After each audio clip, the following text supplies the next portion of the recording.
fourth and last part of our strategy of liners. It's about environmental strategy with specific focus on IMO 2020. So let's see what it's all about. Index. We are going to discuss about IMO 2020 regulation. So this is going to be and is becoming a game changer for the shipping industry because of the costs that are involved. So in the second section, we're going to see what are the strategic options for shipping lines to comply with IMO 2020. So the question to be answered, number one, what options are available for ship owners to comply with IMO 2020? Second, how will these regulatory changes affect prices? Will there be more price volatility for fuels or not? This is very important because this is going to impact the balance sheet and financial capabilities of shipping lines. Number one, IMO 2020 regulation, a game changer for the shipping industry. Number one, a short introduction. The role of shipping in international trade. We know that shipping is responsible to carry 90% of international trade by volume and 70% by value. Therefore, shipping is very much involved in international trade. And in absolute terms, well, let's read the second point, shipping as the most environmentally friendly mode of transport. Is it true? Depends. Depends if we are looking at this sentence in absolute terms or relative terms. So if you look at shipping in absolute terms, in terms of emissions, is not going to be the most environmentally friendly mode of transport. But if we look at shipping in relative terms, so emission per ton per mile, then shipping is relatively green. Air, for example, in absolute terms is not as high as shipping, but in relative terms, if we count emission produced per ton of cargo transported per mile covered, then air is quite having a negative impact on the environment. So the effect of air emissions. Air emissions are obviously impacting worldwide regions, countries, and cities. There has been a number of ports. Ports are located in close proximity to cities. So the citizens start to complain very much about emissions as well. This is the case of the port of Barcelona, a major cruise port which has been quite heavily affected by emissions. So we have had recent environmental developments made by the International Maritime Organization, by the IMO. So what are the latest green initiative that the IMO has taken? First one is the ballast water management, which has been providing more stricter rules with regard to ballast waters. So this water need to be treated before being dumped at sea and minimize the development of invasive species. That's the main problem.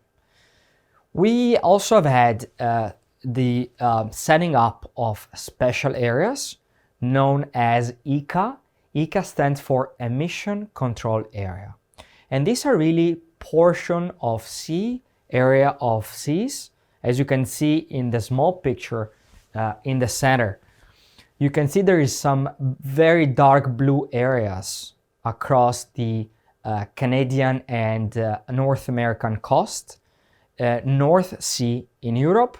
These are areas where there is stricter environmental control, meaning that ships that pass through this area have to switch and use cleaner fuels cleaner fuel, which are more expensive, but produce lesser harmful emissions.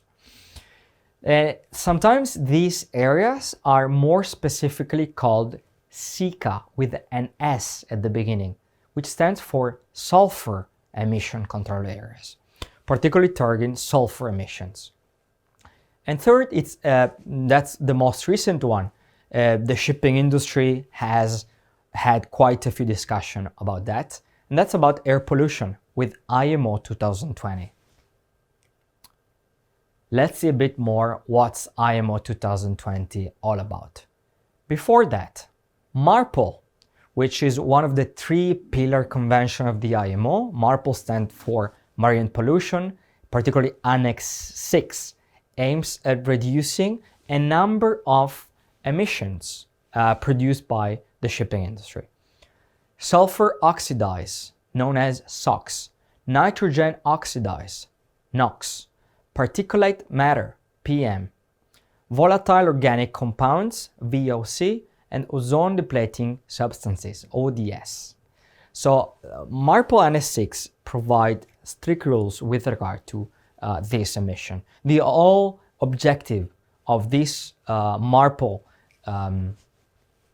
convention is really to reduce emission from shipping and makes the world greener.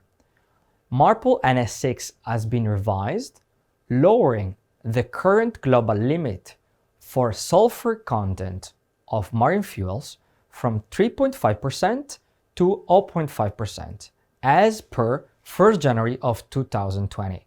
So this year has been very important because there has been a significant change. What does it all mean? This means that today, every ship trading everywhere in the world has got to produce no more than 0.5% of sulfur emissions. So that means that all ship owners have to comply with this legislation.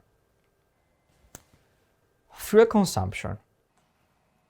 Obviously, maritime shipping has been an industry that has heavily relied on fossil fuels. To give you a few numbers, 3.5 million barrels of high sulfur residual fuel oil, so bunker fuel, per day were consumed by the sector in 2017. This is the latest data I could get. And that's 50% of global oil demand, so it's huge. 1 million barrels per day, low consumption of marine gas oil, which is a lower sulfur. So there's been always a lower consumption of cleaner fuels, if you want to look in that way. And marine gas oil used in shipping represent a small percentage of global oil demand, actually only 5%. So IMO 2020 is really a fresh challenge for the whole industry. Why is that? Because once again, emission level need to be under 0.5% for the first time in history. And this is really unprecedented. And this obviously have got impact. There is heavy repercussion on transport cost because ship owner need to switch cleaner fuel, which costs more money at the end. So this has in turn an impact on the rates which shipper will pay. So really the ship owner is transferring this cost to its own customers, the shippers. But then in turn, shippers will pretty much lower this cost to the final consumer, so all of us. So it will be really all of us that will be paying for these new requirements. Number 2, what are the strategic options to comply with IMO 2020? So far, we understood that shipping has a new challenge. They have to emit only 0.5% of sulfur fuel. So there is mainly 3 options available for ship owners, shipping line, to comply with IMO 2020. The first one, simply, instead of using a high sulfur content fuel, we need to start using a low sulfur fuel oil. That's more expensive. Second, using LNG, liquefied natural gas, as a fuel for ships. Or number 3, using exhaust gas cleaning system.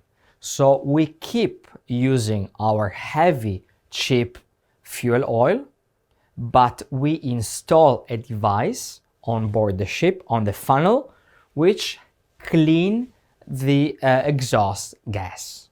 So these are the 3 main options available today in the market. Let's see a few more insight for each of these 3 options. Option number 1. So we use a low sulfur compliant fuel oil. This is the most direct option for ship owners because they just need to switch fuel. There is no other requirements to change the engine of the ship and so on and so on. Additional cost and higher freight rates as significant price differential between high sulfur and low sulfur fuel oil. So some time ago, and I will show you some table later, there is a high differential between the price of high sulfur fuel and low sulfur fuel. That means there is a big price gap. So the price of low sulfur fuel stood at about $600 to $700 per metric ton in March and April 2019, while that of traditional bunker fuel oil was about $500 – $450 per metric ton. So there is about a difference of $200 to $300 per metric ton. That's quite a difference if you consider that every ship consumes several tens of metric tons of fuel per day, and a company like Maersk is operating more than 700 ships at the same time. So the numbers really are huge. What are the pros and cons for option number 1? The advantages of using a low sulfur compliant oil. The advantage that is a known fuel is used today in SICA area. Remember those areas we were talking about. This fuel is already being used before the 1st January 2020. This fuel doesn't require any heating or purification, so it can be used as it is. And it's saving cost and maintenance on existing ship. And you also save installation cost on new ships. So we don't need any newer installation on ship. What are the disadvantages? The disadvantage is that we need to ensure the availability of this fuel in the ports we call. So it's not probably always available. There is a potentially, it's a very high volatile price. Low sulfur fuels suffer from low lubricity. So this is more a technicality, increasing the risk of engine wear and damage. So we might be careful with the potential damages and the maintenance of the engine. It's a low viscosity that presents challenges with fuel injectors and leakages. So this is another technical problem which is connected with using a low sulfur fuel oil. Option 2, using liquefied natural gas as a fuel. Marine LNG engine is a dual fuel engine that uses natural gas and bunker fuel to convert chemical energy into mechanical energy. So this is a bit of story behind LNG as a fuel. It is estimated that LNG gas production could cover only 10% of the required shipping fuel by 2040. That's a challenge. Let's see quickly the advantages of using LNG as a fuel. Marine engines that can burn either LNG or fuel oil, these are known as dual fuel engines. So some ships are provided with engines which are dual. So you can really switch from traditional fuel oil and LNG. For supply flexibility have become available in recent years. So dual engine have become more and more available in the market. Another advantage is that it eliminates sulfur and significantly reduces emission of NOx and CO2. And finally, LNG pricing, which is very important, is extremely competitive. But how about the disadvantages of using LNG?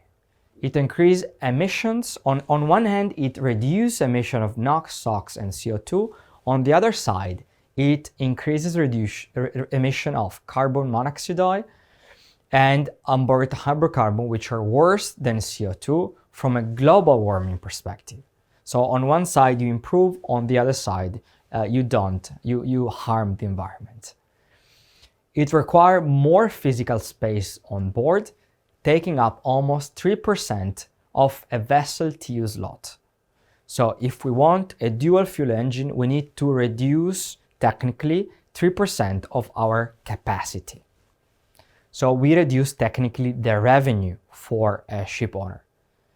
Handling and storage are more complex and expensive to install. A dual fuel LNG would cost about 6 to 8 million extra at a new building stage. We were talking about new building. This is one of the specifications that a ship owner can ask. Availability of LNG as fuel will be limited to a few main ports in 2020. This is one of the biggest challenges. So although ship might be fully provided with LNG engines, on the other side, we have a problem with the port infrastructure. So not every port has updated their infrastructure to serve as LNG refueling station. The third option is about using scrubbers or exhaust gas cleaning systems. Carriers could continue to use cheaper high sulfur fuel oil and install a scrubber. As you can see the top picture here, you can see a scrubber installed next to the funnel of a ship. And this device is really helping to remove any sulfur from the gas that are exhausted. But installing a scrubber costs between 2 million and 10 million US dollars. So there is a cost to install this device. They're also made by a limited number of manufacturers around the world that might not be able to meet all demand. So there is a limited production in terms of players in the market. Let's see once again the advantages and the disadvantages of scrubbers. The first advantage is a well-established technology in shore installation, has recently traveled afloat, starting with ships that operate primarily in Sika area. So there's been a number of ships that install scrubbers, is working, and Sika areas have been the areas where these sort of tools have been firstly tried. Ship burn existing intermediate fuel oil 380 and scrubbers treat the exhaust gas to reduce sulfur levels. The disadvantages here, there is quite a few. It's possibly low availability of high sulfur fuel oil to meet the demand, and the impact on price if refiners move to significantly restrict the sale of such fuels.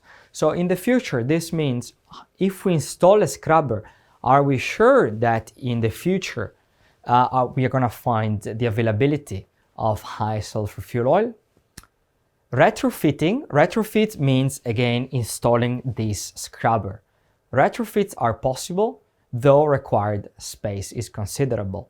So retrofitting means installing this device on ships that are existing in the market. Installation cost can run in the 3 to 9 million range. Extra operational cost can add 6 to 8% to the fuel bill. Let's see a few statistics. So should we ask ourselves, how really shipping line have moved knowing these options? So this is a table taken by UNCTAD in 2020, and that's the percentage of vessel fitted with scrubbers. Okay, in this case, we have an idea on a percentage term on how many vessels have been fitted with scrubber, and that's the second column in the center, percentage of vessel fitted with scrubbers. So as you can see, overall, at the bottom, the total indicate 1.58% of the world fleet has been fitted with scrubber. Not many. And if we look at ship types, you see bulk carriers, chemical tankers, and so on.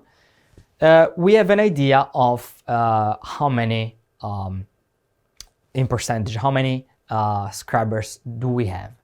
And you can see that container ship, 5.05% of container ships have been fitted with scrubbers. On the other hand, general cargo ship, very little. Chemical tankers, very little. If you look at offshore supply vessel, almost non-existent. So there is some major differences between ship types that have decided to have seen the installation of scrubbers. And moving on, in this case, we see the LNG fueled ship, okay, with a forecast up to 2026. The green bar represents ships that are in operation. The dark blue bar represents ships that are on order. And the light blue bar represents ships that are LNG ready. So they're immediately available to use LNG. As you can see, what can we learn from this figure? It seems that the forecast is showing us that LNG installed ship is going to increase, and then we'll find a sort of stabilization from 2021 to 2026. And looking at LNG fueled ship by type, okay, there is something interesting, okay? At the bottom you can see the ship types, but that's a bit small maybe. But cars and passenger ferry will be the one that use mostly LNG, as 43 are already in operation, followed by offshore supply ship with 22 and all chemical tankers with 18. So these are the type of ships that mostly preferred to be LNG fueled. As you can see, container ships, not as many yet. And here we can see another figure, and in this case is our third option. And we'll see the number of ships equipped with scrubbers. Okay, so once again, the device that help reducing emissions and using heavy fuel oils. Currently, a total of 2,947 ships are equipped with scrubbers. This number is expected to increase in 2020 and next year's, reaching about 3,500 ships. After 2020, more increase in the use of scrubber will be recorded, but with a more moderate pace. Okay, so the big jump really in installing ship with scrubbers is on this year actually. This year and the next year, we see a big jump, and then pretty much like LNG will tend to stabilize. And let's look at scrubber by ship type. What type of ships are mostly installed with scrubbers? Regarding the specific ship type, bulk carriers have the most scrubber with 1,221. Second by far, now we have container ship. It seems that container ships generally are second in place about ship type with scrubbers being installed. And then we have oil and chemical tankers with 484. And let's go even deeper. Now let's see what are the strategies of the major shipping line with regard to what options. Option number one, okay, so using low sulfur fuel oil. Option number two, using LNG, or option number three, installing scrubbers. what are the major shipping lines doing? So these are the top 10 carriers, and there is a picture of scrubbers and LNG ships. So the red bar is showing us the number of ships with scrubbers. That's the plan.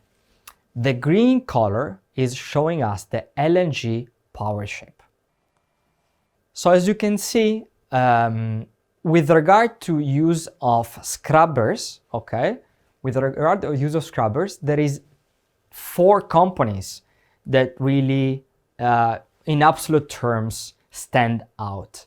Number 1 is Maersk. Maersk has got quite over 100 ships, about 150 ships that will be installed with scrubbers.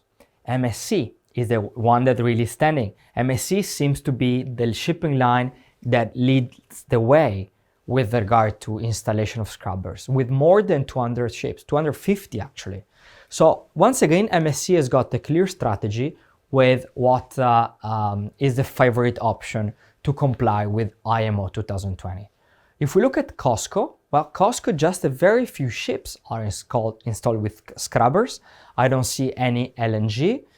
Therefore, it seems that COSCO, but generally all these shipping lines are preferring to use actually low sulfur fuel oils.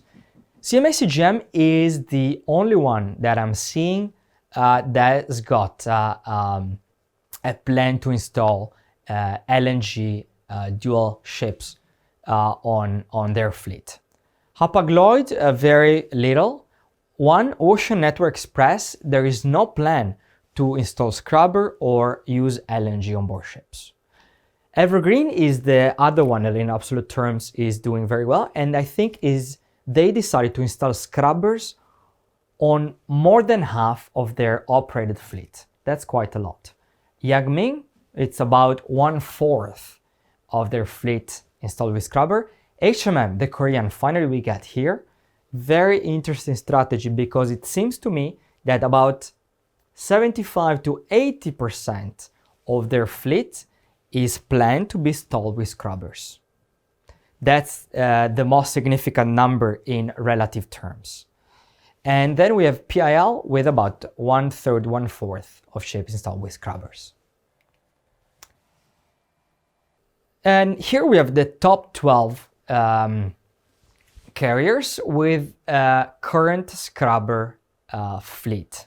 Okay, so the bars represent the number of units operated with scrubber being installed. The blue bar represent the units delivered, and the red bar represent the retrofit ongoing. So the blue bar really represents ships that have been delivered already with scrubber.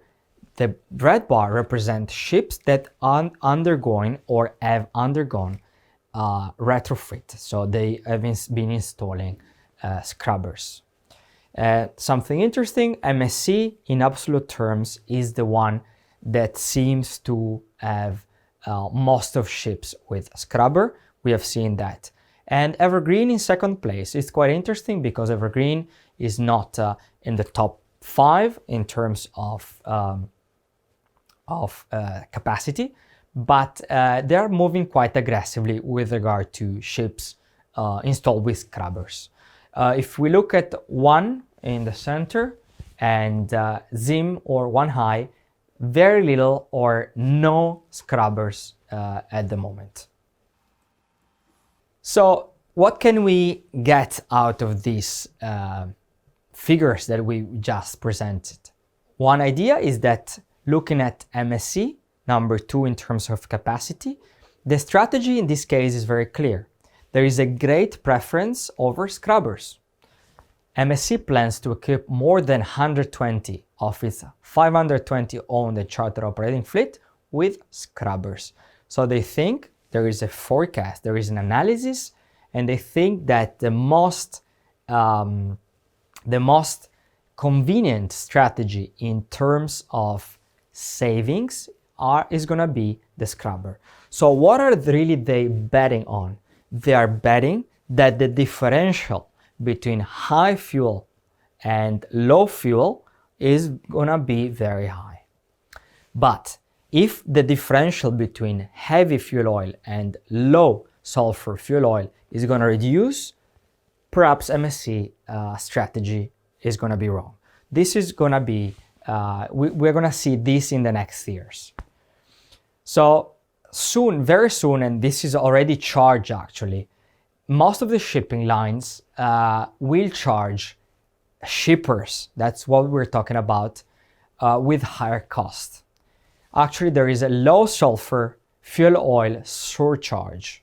This means me as a shipping line, I'm experiencing higher cost because I install scrubbers, and I pass this cost on to my customers. So how can MSC justify that? The surcharge would be used to recover the cost of the scrubbers, obviously. In the case of chartered in tonnage, the surcharge would be used to recover the extra cost of daily hire. So even though MSC, we remember MSC has a lot of chartered ships, a lot of chartered tonnage, they will anyway apply a low sulfur fuel oil surcharge to customer to reduce their cost. This is going to be a new normal. So let's see the cost impact of IMO 2020. Impact on freight rates. So from Far East to Northern Europe, which is a typical front haul maritime network, okay, from China to Northern Europe mainly, and from Korea as well, from Busan to Northern Europe, a round trip from Asia to Northern Europe could cost an additional 1 million to 2.5 million US dollar. So once again, for the ship to move from the Far East to Northern Europe and go back, right, will cost an additional 1 to 2.5 million dollar. If we consider, we have to consider the size of the ship. If we consider this ship to be about 16,000 TEU, it's quite a cost. It's quite a significant cost that is added to each container or each cargo owner. So the impact on freight rates, once again, Far East Europe service. Okay, let's see that in this case I was telling you 16,000 TEU, but take an example of a fairly large container ship with 18,500 TEUs. Okay, for the front haul, so from the Far East to Northern Europe, there could be an additional cost of 62 US dollar per TEU. On the way back, so on the back haul from North Europe to Far East, there could be an additional cost of 39 US dollar per TEU. So once again, who's gonna pay that? Finally, the consumers, the people are gonna pay for that. It's not gonna be the shipping line, it's not gonna be the shipper, the cargo owner, it's not gonna be the wholesaler or retailer, but it's gonna be the final consumer. So, a broader impact on the potential increase in cost. Once again, this is what we're saying. Additional costs are passed on. The carriers will attempt to pass on increased cost to shippers in various forms, including bunker surcharges. That's the example of MSC.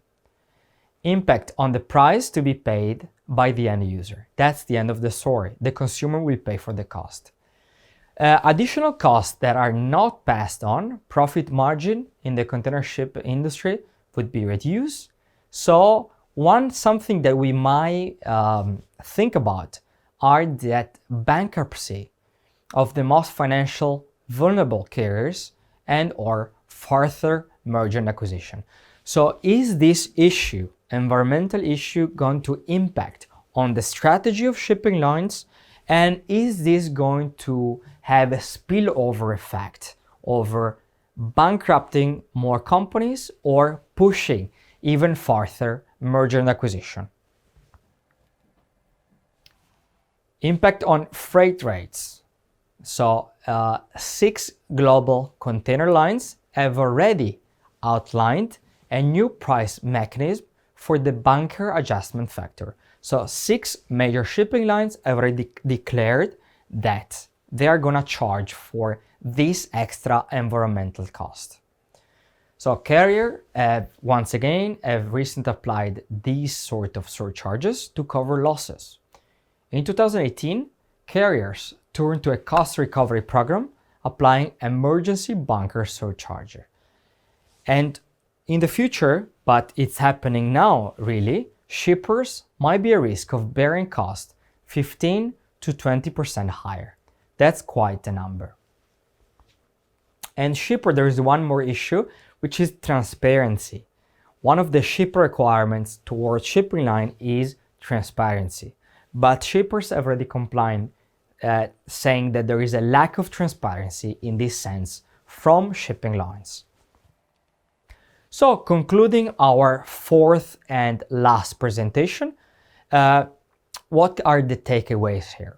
Number one, there is more stringent environmental regulation that have come into force, and ship owners have a major strategic choice to take with regard to available option, available 1, 2, or 3. And really the available options are in the second point here. So using low sulfur fuel, or using LNG as a fuel, or installing scrubbers.